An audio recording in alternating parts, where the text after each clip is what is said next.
This is Kardec Radio bringing you the book The Medium's Harvest, written by spirit author Emmanuel and psychographed by Chico Javier.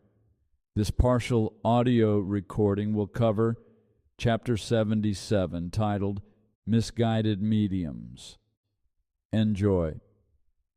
Chapter 77, Misguided Mediums. Public meeting held on October 21st, 1960. Question number 220, paragraph 3. With regard to mediums left to themselves, let us imagine willpower in the instruments used by humans in sustaining progress. The noble pen that refused to write, afraid of making a mistake, would end up, for sure, in a garbage cart, overpowered by some humble pencil that offered proof of goodwill. The fancy automobile that deserted working, with the excuse of preserving itself against mud and dust, would lose the driver's devotion, and it would be dismantled by strange hands. The piano that tried to disfigure chords and melodies would withdraw from the musician's attention, eventually ending up disguised as an obscure shelf. The hammer that imposed itself on the workman, revealing the purpose of disregarding its head, naturally would be left to its own, perhaps to fall under the control of some vulgar criminal.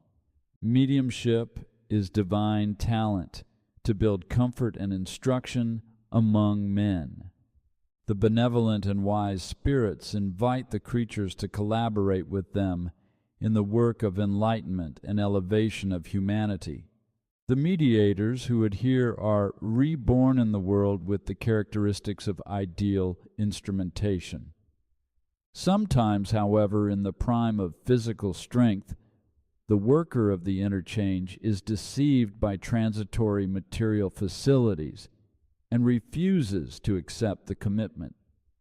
Urged by the teachers of the greater life for a long time to resume their mandates, they excuse themselves with fear of humiliation and criticism, or exploit situations, eager for luxury and power. The spiritual benefactors at this point renounce constructive insistence, leaving them to their own decision. Then similar creatures, which have been reborn in a terrestrial body for the mediumship function, are still mediums, but only the law of God knows how.